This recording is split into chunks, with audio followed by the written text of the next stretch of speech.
Welcome to our class on Chassidus. We're going to be learning a beautiful Chassidic discourse in the Rebbe. The name of the Chassidic discourse is called the וקבל היהודים. The Rebbe said the Chassidic discourse on Tuesday, which was Purim Katan, the small Purim, in the year ''tשל Ches, 46 years ago. The Rebbe went out to certify and edit this Chassidic discourse that year, and it came out as a kondras of Purim Katan in the year ''tשל Ches. So again, the Chassidic discourse is based on the verse in the Megillah where the verse says, וקבל היהודים, the Jewish people accepted אשר שהחלו לעשות what they started to do in the beginning. So the Rebbe says that the previous Rebbe explains, and the previous Rebbe calls him as a leader of our generation, in his classic, famous Chassidic discourse, that he said in Purim Katan, in the year ''tafresh Pei Zayin in Moscow, and the Rebbe says this year, and when the Rebbe said this discourse in ''tשל Ches, that was the beginning of the second Jubilee. That means it was 50 years from ''tafresh Pei Zayin of when he said it. Obviously now we're almost at the second Jubilee. In 3 years it'll be 100 years. But he explains over there that now, in the time of exile, they accepted what they started when we received the Torah. And like it says, it says in the Talmud, based on the verse of where it says in the Megillah as well, kimu v'kiblu haYehudim, that means that they now uphold the days of Achsheirosh, what they accepted originally when in Matan Torah. So he points out over there in the Chassidic discourse, he says seemingly it's a davar, I'll say it in Hebrew, it's a davar nifla. It's a wondrous idea. And he's specific in his question that he says it's a wondrous idea, not like normally it says we have to understand. Why? Because this idea that in the times of exile, that's when they accepted what they started at Matan Torah, that's a tremendous wonder. And like he explains over there, when it says in the Torah, lo nefleisahi v'lo rechoikahi, it's not wondrous, not far. So he explains the difference between far and being a wonder. Why? Because far and close there's a relative comparison. This is close and this is further. But a wonder, it means it's totally wondrous. It's totally disconnected until it's like, that's why it's called a wonder. In other words, you can't compare. He's saying this idea is a total wonder. It's not like it's close and far, it's a total wonder. And like we know in reference to the Sfirot, that the level of Pella, a wonder, which Sfirot is associated to? It's associated to the Sfirot of what? Of Keter. And more specific, it's associated to Pnimius HaKeser, the internal part of Keser. As we know that, you can't compare that, no comparison, to the level of Ishtalshos where the Sfirot actually start, with Chachma Bin Das, etc. So what do you see from here? That in reference to this wondrous idea, which he brings in the Chassidic discourse, that when we receive the Torah, that's only when we started. And as we know, the fact is, when we received the Torah, the Jewish people were on the highest levels, and we were on a very, very respected level. And as we know, it was after God split the sea for the Jewish people, and we left Egypt, which these ideas, never use a Yiddish word, avegestelt. In other words, it established the Jewish people, every single one of us, on a very, very high level. Hashem has split the sea for us. We're at Man Torah, receiving their Torah from Hashem. And as we know, when we left Egypt, so it says clearly in the Torah, Nigla, Leah, Melech, Malchim, Lachem, Baruch Hu, God revealed Himself. God Himself revealed Himself. That's when we left Egypt. And then when Hashem split the sea, which is the end of going out of Egypt, so it's brought down and says, even a maidservant, what they saw on the sea, even big prophets didn't see. And how much more so when they finally came to Matan Torah, and as we know, Matan Torah is only once. And like, you know, the famous line, it says, Matan Torah is not going to be again. That revelation, such a great revelation, is never happening again. And like the Alter Rebbe explains in Tanya, that when we receive the Torah, Matan Torah, we actually not only receive the Torah then, it was greatest revelations of then, but it's almost like the completion of what's going to be like when Mashiach comes in the future. In other words, we're going to be able to see God in a revealed way, in a materialistic way. And so obviously we're dealing with a situation when we left Egypt, God revealed Himself. At the splitting of the sea, what people saw there, and in Matan Torah, we're on the highest level. However, in the times of exile, it's just the opposite. As we know, we're on the lowest level, spiritually. And especially in the times of Haman, when we say that we accepted what we started initially, because we know in the times of Haman, what happened? He wanted to wipe out and destroy the Jewish people. He wanted to kill the Jewish people. He wanted to destroy the Jewish people, from the older to the younger, men, women, children, and he wanted to do it all in one day. Now, this decree was a very, very harsh decree, because the fact is, he wanted to destroy all the Jewish people in the whole world in one day. And as we know that Achashverosh ruled the whole world, like it says in the Medrash, and therefore where you're running to, if it would have been in one day. And so obviously we're dealing with what type of an exile? We're dealing with a very, very intense and deep and huge exile. So he explains in the Chassidic discourse that the intensity of the decree and the exile spiritually was a decree on chinuch, on the education. In other words, Haman was going after the education. Like it says in the Medrash, Haman said, I'm only trying to get my hand on the children. He wanted to attack the children's education. In other words, in order to release his anger and his venom, his evil anger and his evil energy, which he was thinking obviously to destroy the Jewish people. So where did he start with? He wanted to start with the children in Jewish day schools. In other words, it was not only for children, it was any type of education. And everything you can say, even though, generally speaking, in Hebrew it's called Tinokesh Beis Rabbim, it's called the children in school, but it's also referring to people that might be physically older, but if they're young in their Jewish education, they're also a young child in education wise. So you can be very, very old, and like that brings an expression from the previous Rebbe. You can either have a white beard, gray hair, but nevertheless, when it comes to your situation and learning Torah and doing mitzvahs, you're almost like a child because you don't even know the Aleph Beis yet. And that's what Haman wanted to eradicate. Any young child or even an adult that was beginning to study and create a relationship with Hashem, that's what he wanted to wipe out. So what do we see from here? That because we know that the education, that is our power. Without our learning Torah and our connection to Hashem through Torah, that's the ultimate power that we have. So we see the tremendous self-sacrifice that we have to have for Jewish education. That we have to literally go and self-sacrifice. And Rebbe quotes the verse in the prophets where it says, "Al tigul b'mshicha," don't touch my anointed. Who is the anointed ones? Those are the children. And like it says clearly in the Tractate of Shabbat, that that you have to bring a child into an appropriate place of study, to an appropriate teacher, and the education has to be in a way of teaching the way Hashem wants us to teach the Torah. And knows that the children should receive from their teacher the foundation for their whole life. And that's what Haman wanted to destroy. The Jewish education of the Jewish children, and again, could be all adults, but anyone that was starting out and didn't have a good, solid, strong foundation, he wanted to eradicate it because he knows that's ultimately our power. But after all that, when we receive the Torah, we were in such a high, that's only the beginning. And the establishment of Torah, Kimo v'Kiblu, when was that? Specifically in the time of exile. And especially in the time of Haman, when we were on the lowest level, physically and spiritually. So that's a tremendous wonder. How could it be? How could it be that in exile, that's when we accepted the Torah, and that's when we have it on a complete level? So Rebbe says, we'll understand this, like the previous Rebbe explains in the discourse, based on the explanation and what it says in this week's Torah portion, Parashat Tetzaveh. So it says that they brought the oil to the temple, and it says shemen, oil, and it had to be kosis, crushed lama'ir. So they had the olives, and the olives were crushed, and from there they had the oil. So in other words, so he points out, it doesn't say shemen, oil, lahoyer, to give off light. But it says shemen lama'or, which is the source of light. So the question is, why did it say shemen lama'or? It says shemen lahoyer, not the oil to the source of light. It say oil to give off light. And he explains that yes, ma'or is referring to the source of light. In other words, the source itself.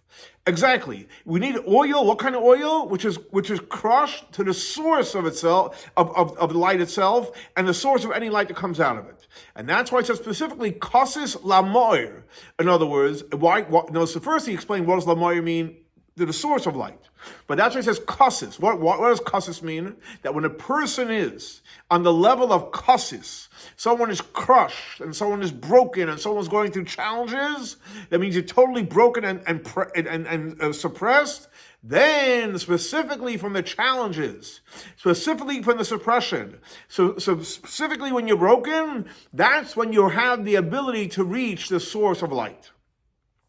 Now, and Rebbe explains, that a person is broken and crushed, what does that mean? It means as follows. You can even be, materially, you have everything you need. You have a house and a car, everything you need. You have your assets, you have funding, you have whatever you need. Physically, you have everything you need. So what are you lacking? But you're lacking, unfortunately, you're lacking spirituality in your service of Hashem. Not only that, so you can say even somebody that has physical wealth, financial wealth, and also spiritually is doing great. He prays and he studies and he does mitzvahs and has a relationship with God. And up to the point that it's on a very, very high level and it's in tremendous abundance. And it was like the expression is that he serves Hashem, you're serving God the way you're supposed to. So you have materialism and your spirituality. So where's the brokenness? But he says, when a person meditates on what it says, that the whole nation are righteous, and it says in the prophets, every one of the Jewish people are Neitzar Matoi, Masei Yodeli Spoyer, that God says, you are my planting, and I'm proud of you. We're planting of Hashem, and Hashem is actually proud of us. So we're on a very, very high level. And you think about the greatness of Hashem. So then what happens then is, the Rebbe says, you cry bitterly about the bitterness of your soul. Why? What do you mean? Life is good. Materially, you have everything. Spiritually, you have everything. Hashem is proud of you. So what are you broken about? So he said, because what is all this worth? Even if it's complete. Why? What's the problem? Because the truth is, yes, amazing. 10 out of 10. But the place where I can truly be, that we can truly be Neitzar Matoi Masi Baruch Hu. That means we can be somebody that is in a revealed way. It's shown that we represent the Kadosh Baruch Hu. Hashem is proud of us, up to the point that the whole world sees it. So therefore, even though spiritually we feel like we're doing great, life is amazing, but the fact is, Rebbe brings a powerful teaching from the Talmud where it speaks about when someone that even makes like an expression in front of the king, when you're supposed to be focusing on the king, the punishment is death. But how much more so when you're not doing what you're supposed to, and you're not on the level where you really should be. So you're broken because of that. And when a person meditates about, unfortunately, how low we have sunk, and you actually are bitter over it, and you're remorseful over it, because you're not perfect, we could be better, etc., you come to the level which is called in Hebrew tshuva, where we want to return to Hashem. Up to the point we reach the level where, like it says in the prophets, that the wind, our spirit wants to return to Hashem. And even a higher level, that we return to Hashem with self-sacrifice, to the place where we came from. And that's what the Friedrich explains. That doesn't mean kasis, that we're crushed and we're broken, lamor, to the source of light. That through that a person is broken and is crushed, kasis. Now again, even though you can have physically, you can have everything you need, and spiritually also, but you're broken from the fact that you could be better, and there are certain things obviously are not perfect. Then you reach the source of light itself. Then you reach Elokim Asher Nasana. Now, so what do we see from here? What's the magic? The magic is when we can meditate about, yes, life is good, Baruch Hashem. We have materially, we have what we need, and spiritually, we have a place to learn and to study, etc. But we can always be better. And when you're bitter about it, you return to Hashem, you reach the level of Elokim Asher Nasana. Now, this type of spiritual work has to be in a level of total acceptance. In a level of kasus, you're broken, and that affects also in the world of action. What does that mean? The Rebbe explains like this. So he brings from the Alter Rebbe that explains in his classical works on the Parsha in Torah, and he says like this, that the Jewish people in the times of Haman, they were ready to give over their life to die, literally, a whole year, and not to rebel against Hashem. They were not going to rebel against Hashem. Now, what does that mean? They were ready to go and self-sacrifice. They were ready to go self-sacrifice a whole year. So it says the year means Shana. Shana comes also from Shinui, from change. In other words, that the whole year, which means all the different possibilities of the whole year, whatever was high, low, beginning, end, they're ready to go and sacrifice for Hashem. And like we know, the Rebbe brings that the famous expression where it says that what's the quality of the etrog over the lulav and the dasim of the ravois is because the esrog is the one that grows on the year, mishana l'shana, it grows through all the seasons. In other words, that it tolerates, it has the power to tolerate all the different seasons, the 4 seasons of the year, and does not get affected from it. And the contrary, the life and the source of the esrog comes from the changes. So not only does not affect it from it, but actually grows from it. And like it's brought down in the classical Hasidic discourse of Kacha. So the same thing also when it refers to our spiritual service, that all the different changes and all the different levels in our serving Hashem throughout the year, how do we do it? We do it in a complete level. In other words, that we are not for a second thinking not to connect to HaKadosh Baruch Hu. So whatever happens throughout the year, the Jewish people are ready, whatever it takes. We are not disconnecting from Hashem. And how do you reach that level? How do you reach a level from the highs to lows, whatever is going on? Life is good, life is challenging, whatever is going on, you're not disconnecting from Hashem. The Rebbe says you reach that level when a person is on a level of bittul, when you're on the level of acceptance. And that's the idea of kasus. Kasus means you're broken, it's not about you. Whatever Hashem wants, Hineni, I'm ready to do it. Why is that? Because since there's different ways from one extreme to the other to serve Hashem, like for example, we're built of the sfirot. We have chesed, which is pulling us to the right. We have gvura, and we know there's chesed personalities and there's gvura personalities. So what happens when somebody's a chesed personality? So even if somebody is on a chesed personality, so what happens is he doesn't like serving Hashem with gvura, because that's not his thing. And like we find specifically in reference to Abraham, that he was chesed. He was a person that was willing to do chesed, whatever it takes. Like Hashem even called him, Avram Oyevi. Avram, the someone that loved me.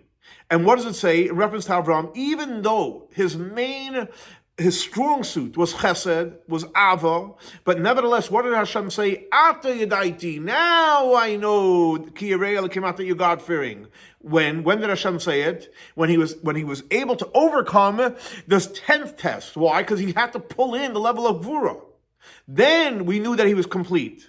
And how did he come to that? Through the level of bittul. So when a person is in the level of acceptance, bittul, and causes you're broken, so then what happens is it affects your actions. And then your actions, there's no difference if you have to be chesed or gvura, tiferes, chachma, whatever you have to do, you are willing to connect to Hashem at all cost. Now, so that's one powerful idea of bittul, that literally affects your actions and all your actions.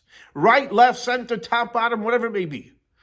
Now, a powerful component that bittul, kasis, creates, that a person realizes that sometimes we're on a very, very low level, so it affects him that even though that when you're doing things that they're great, but nevertheless, you're going to educate yourself in the areas where you're weak, just like you educate a little child.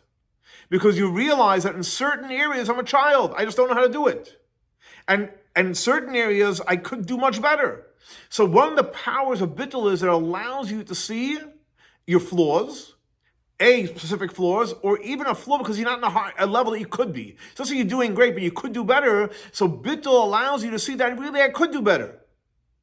And this level of education where you allow yourself to see who you really are based on your potential, you have to do it in what type of way? Mesiras nefesh, self-sacrifice. And like he explains in the Hasidic discourse, that the self-sacrifice that was in the time of Mordechai, and we know that Torah is everlasting. In other words, if Torah has a lesson, because we know Torah comes from the word of Hayrah, a lesson. The Zohar says that. The Zohar says clearly, what does Torah mean? It's a lesson. So any lesson in the Torah is everlasting for every single person. for every single time and for every single place. Now, what does that mean? A person has to be willing to go and self-sacrifice to educate yourself and to realize where you need education. On education itself, like it says in the Mishnah, Ezeu Chacham, you want to consider yourself a wise person? Haloimin Mikaladam, you have to be willing to learn from every single person. In other words, that the education has to be every single day of your life.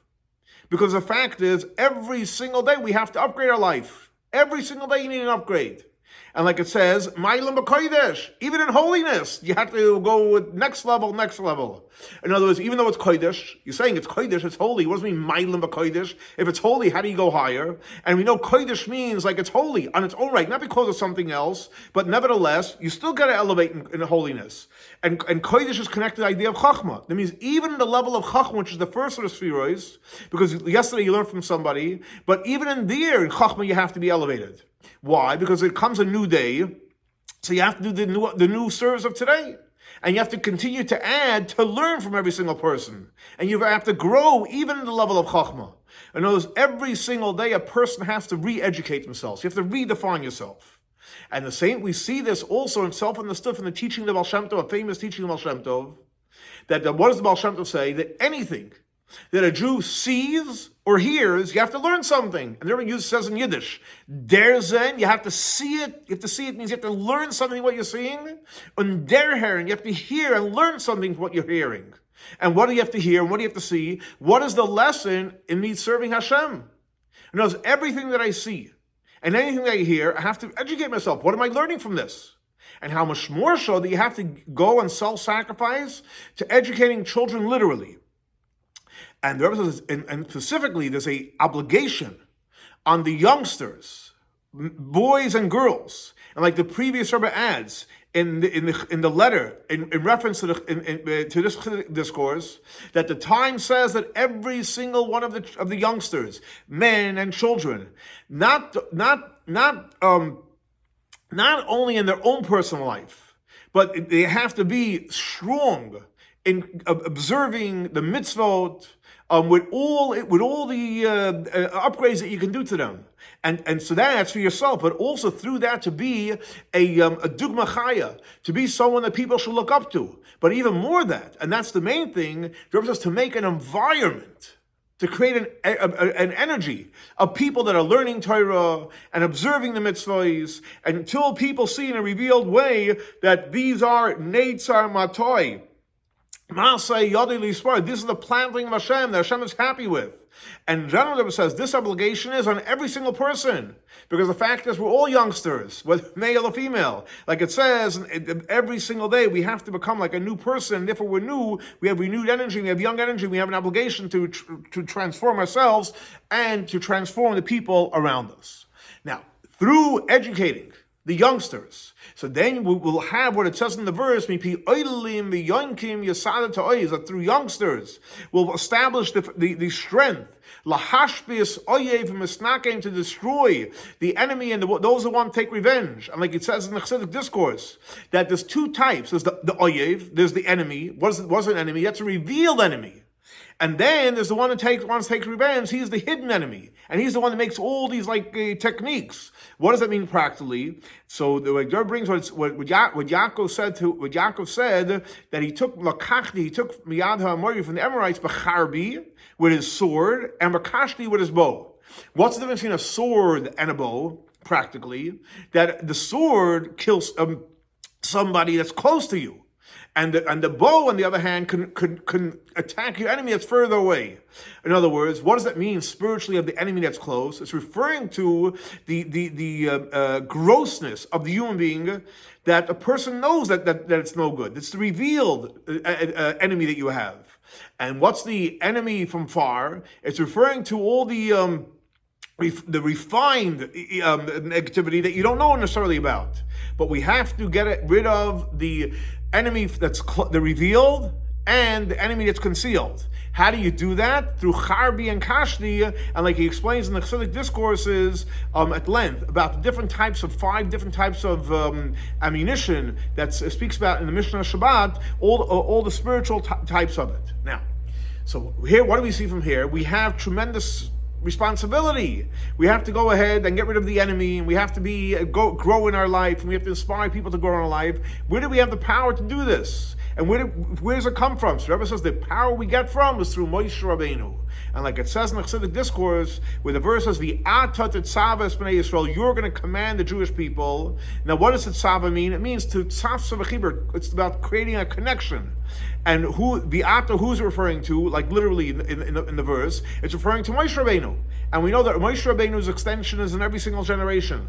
That means every single Jewish person has a part of Moshe Rabbeinu, like it's brought down into Konei Zoyar, and it's also brought down in the holy letters of the Alter Rebbe, that every person has a part of Moshe Rabbeinu, and in every single person, Moshe Rabbeinu is in a revealed state. And that's why, because we know Moshe Rabbeinu, to be in awe of Hashem was easy, so since we have a part of Moshe Rabbeinu, we can also be in awe of Hashem very easy. And like it says in Tanya, in the first part of Tanya, and the part of Moshe that we all have, it connects to us in a way of a tzaf v'chibur connection. And what does it connect? It connects the source of our soul to the soul that's in our body. And so the source of our soul connects to the soul which is in our body, and it connects with the animal soul, and with our body, and it gives the power that Moshe Rabbeinu gives that we have within us, gives us the power that we can be kasus lamar, we can be broken of galus, and therefore that will connect us to the source of light. In other words, that we're going to be broken for the fact that our soul came down into this world. And it came down to a world that God has concealed, tachtoin, and there's no greater concealment like in this world. So you think about the fact that the soul had to come down to this world where God is concealed, which is a tremendous downgrade for the soul. Because even when this world is complete, it's still called Bira Mikta, a very, very low place.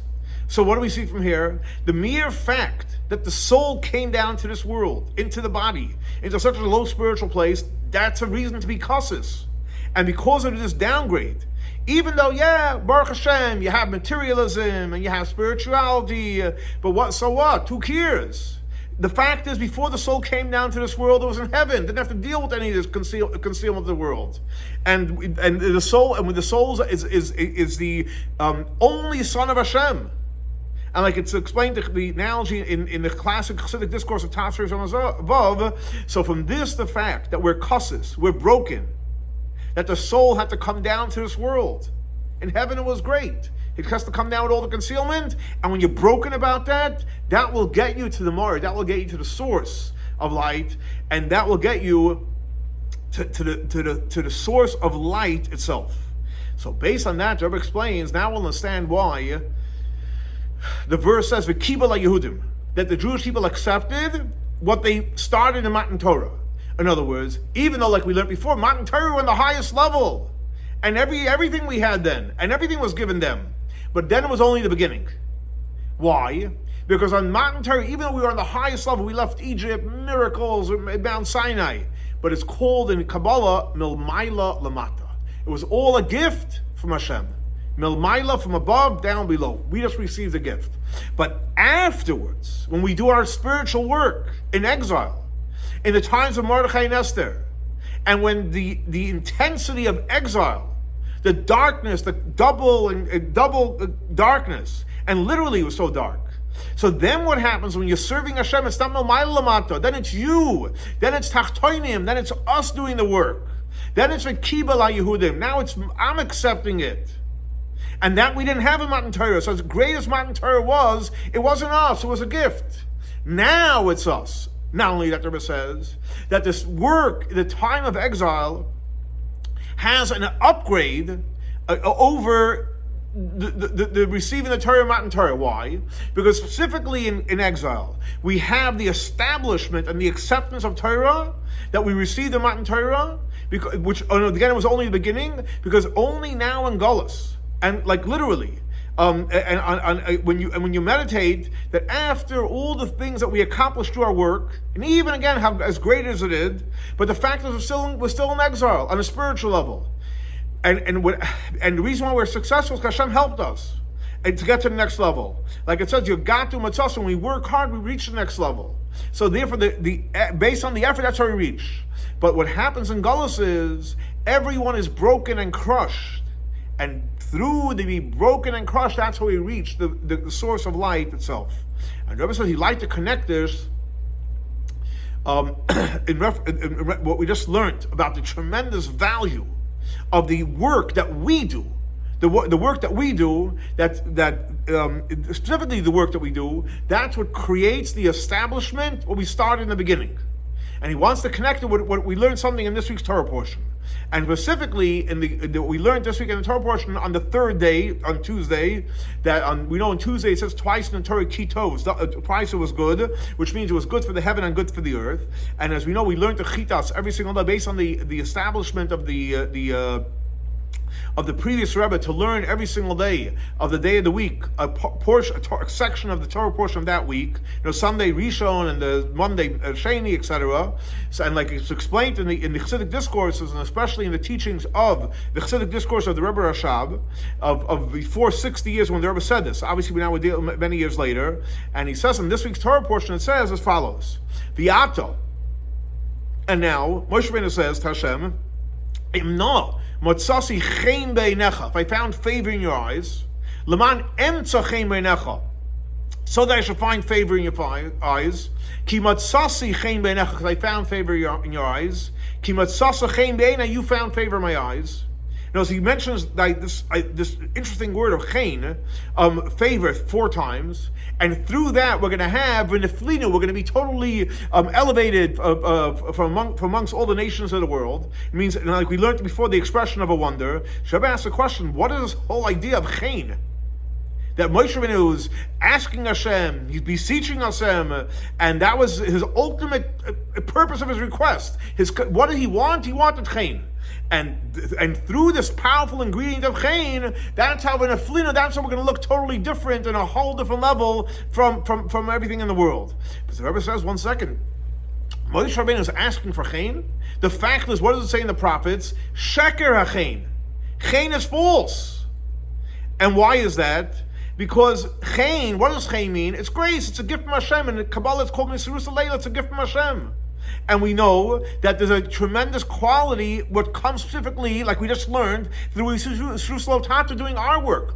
What did we just learn in the Chassidic discourse till now? The power of, in Gullus, we do our work. Moshe Rabbeinu is asking for chen, a gift above. Shekar, we don't want to have a gift, we want to do our work. So what is this thing that Moshe Rabbeinu is asking for chen? So the previous Rebbe explains it, and he says as follows: that there's something which is called Yisroel Leila. Hashem gives you a gift. That's sheker ha-chen. Okay, it's a gift. We didn't achieve it. That we got in Matan Torah. But then there's something which is called Yisroel Leila. It's a gift, but it comes after we do Yisroel Tata, after we do our work. And when we do our work, and then Hashem gives you a gift, that comes from the essence of the infinite light of Hashem. And obviously we cannot reach there. And that's a gift that Hashem gives us. And that's why it's called a gift. But when does it come? It comes after we do our work. And just like when it comes to a present, it says, if not for the person did something nice for you, you wouldn't give it to him. So basically, it's because we did our work, that's why Hashem gives us the Yisroel Leila. Now, the work that we do, and like it's understood from the Chassidic discourse over there, and there was something very powerful. There's something which is called faith, but there's different levels in faith. There's faith that comes from Mimali Kalamim, where Hashem fills up the world. Now, this level of faith, which so to speak, which fills the world, it's logical, it feels right, etc., that also righteous people in the world can also have it. And there are Jewish people could comprehend it. So there's a level of faith which is connected to Malakam, which means nations of the world can have it, and we can comprehend the faith. But the Rebbe says, no. What's the real faith? The quality of faith that the Jewish people have, that reaches the level of Sovev Kalam. It's above intellect, above emotions, it's faith just because. And this level of faith, only the Jewish people can have. And that's why it says, Shema Yisrael, Hear, O Israel, Hashem Elokeinu, God is our God, Hashem Echad, the only one God. And that is the acceptance of faith of the level of Sovev Kalam. And over here, so the Rebbe is saying is that there's 2 levels of faith. Faith of Mamalik Kalamim, nations of the world, logic, but then there's a faith which is above logic, which is connected to Shema Yisrael, Hashem Elokeinu, Hashem Echad. We're connected to faith in Sovev Kalamim. And and this is only specifically by the Jewish people. However, when it comes to the next verse, Baruch Shem Kvod Malchus Vayid, that is the meditation of the way Hashem comes in the world, and that's in the Malik Kalam. So Shema Yisrael is Soviv Kalam, the higher level of faith, and Baruch Shem is the lower level. Connect to the Malik Kalam.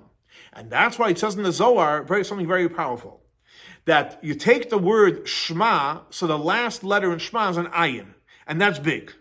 You take the last letter in the word Echad, of Shema Yisrael Shem Echad, is also big. Now, when you take the two letters together, the Zohar says, you have a word which is called Aid, which is a witness. And it's explained in many, many places as follows. Anything that's revealed, or is going to be revealed, you don't need a witness. If, for example, you're sitting in a room and you see a table, you don't need someone to give you a witness, it's a table. Everyone sees it's a table. And even something that's going to be revealed, you also don't need a witness for. It's going to be revealed to everybody. So where do you need a witness? Aid, you need a witness on something which is totally concealed. Seviv Kalalman. So as the Zohar says, Shema, the last letter of Shema is the Ayin, the last letter of Echad is Daled. That means, what do we need a witness for? For the level of faith, Seviv Kalalman. And that's why it says, Shema Yisrael, Hashem Elokeinu Hashem Echad. In other words, it's going on to every single one of the Jewish people, that they are saying Eidos, they're saying testimony, that what? Hashem Echad. There's only one God. That means, at any level we are, and when the lowest level, a Jew will always cry out Shema Yisrael. And like explained at length in the different talks of the previous Rebbe. What is the idea of Echad, one God? So Echad is made up of three letters. Aleph, Ches, Daled. So the Ches and the Daled of the word Echad, so the Ches is referring to the seven heavens and the earth, that's the Ches. The Daled is the four corners of the world, and the Aleph is referring to the one Hashem, the Aluf, the one that created the world. Now, the Jewish people in our work, what do we accomplish? We accomplish Echad. In other words, we draw down into Echad, into the Ches, means the seven heavens and the earth, and the four corners in the world, in the Ches and the Daled. What do we draw in? The Aleph, the one Hashem, up to the point where it becomes literally one word. That the Aleph, which is referring to the Hashem, and the Ches, which is referring to the world and the heaven and the four corners of the world, become one word. And what is the essence of the word Echad? It's all about unity. Up to the point that the Aleph of referring to Hashem is the first letter. We don't put the Aleph at the end or in the middle. It's the first letter. And what's the beginning is? It's all about bringing Echad, Aleph, Hashem into all the levels of the world. Now, when we do our work, Isurus Lotata, like we said before, and we do our work to bring in the love in Shema Yisrael Hashem Echad, which is connected to Soivev Hashem Echad. Then what happens is we draw in Isurus Eila, gift from Hashem, which is commensurate to our work of Isurus Tata. And then what happens is there comes in a gift, Isurus Eila, which is much higher than the Isurus Eila, which comes through Isurus Tata. In other words, like this. Before we go further, the Rebbe is saying there's three levels of Isurus Eila. Hashem gives you a gift. You have nothing to do with it. Okay, that's like Matan Torah, it's a gift. Amazing. It doesn't really stick. Then as we do our work, Isurus Tata, and Hashem gives us Isurus Eila, wow, that's a very, very powerful gift. And then there's a Isurus Tata, and you get a, but then all of a sudden Hashem throws you a gift, but not because of Isurus Tata. Just Hashem threw you the gift. In other words, when you have a Isurus Eila which comes down through your work, so it's commensurate to how much effort you put into it. And you can say, like this is what the Torah says, Hashem says that my angel will go in front of you. So it's connected to it. But Moshe Rabbeinu's request was that we should have the gift of Isurus Eila, which is higher than through our avodah. And like he says, if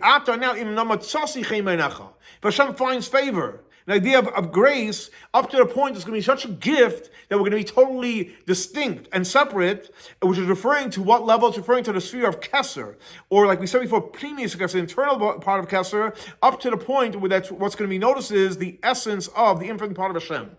Now, even though that this level of Isurus Eila that comes from himself, and Mr. Yisrael can't reach it. It's totally higher. But the fact is, there's an expression in Zohar says, you want Hashem to rest, it has to be a complete vessel. In other words, you have to do your work, do your effort, and then you have where your Suslat comes down based on your work. And then you have the way in this complete vessel that you create an opportunity that Hashem could rest in there, like I just explained at length in Likutei Torah from the Alter Rebbe. So based on the Rebbe says as follows. That's why he says וקבל היהודים אשר שייכי לעשות. The Jewish people accepted and stood up what they started in Matan Torah. Why is that?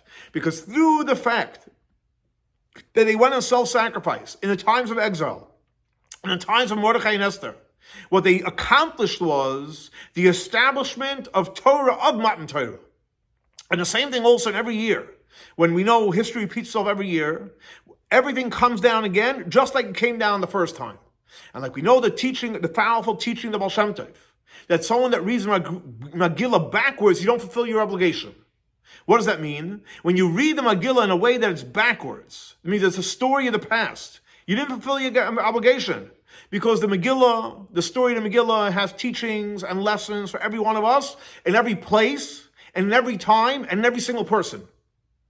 Even this lesson, that when we stand on self-sacrifice, and throughout the whole year we go on self-sacrifice, it means there's no difference, whatever we're going through, we're ready to sacrifice Hashem for Hashem, and we're not going to even think for a second we should have a different type of thought, or a speech, or an action.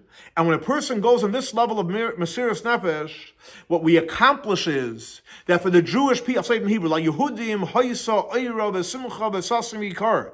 For the Jewish people, there was light, there was joy, there was celebration, only great things, literally. And it's founded, and with the introduction of, the first word it says is Eira, light. And we know light is referring to Torah. Up to the point of Yikar is referring to Tefillin. And Tefillin doesn't only mean specifically Tlak, it means all the mitzvahs. Because we know all the mitzvahs are compared to the mitzvah of Tefillin. And we educate all the children, again, whether they're young or older. And like it says in the Medrash, that Mordechai asked 3 children, tell me the verse that you learned today. And the first one said, Al tira mi pachad pisoim, umeshayas rishayim kisavai. Don't be afraid from a sudden fear, or from the terrible wicked things from the wicked people. Utsu eitza v'sufar. Dabru davar liyakibanuel. People can have ideas, and people can speak stuff, but nothing's going to happen. You know why? Because we have Hashem. Or like the third verse, Zikna, Anihu, Seva, Niaspel, Niasisi, and Shevalite, that means whatever's going to happen, you're going to get old, and you're going to get gray, and you're going to start becoming complacent. Guess what? Hashem will save us all. And when Mordechai hears these 3 verses, he would laugh. And he was very, very happy, with a huge happiness, because he knew that Hashem is going to save us. Never the same thing will happen to us.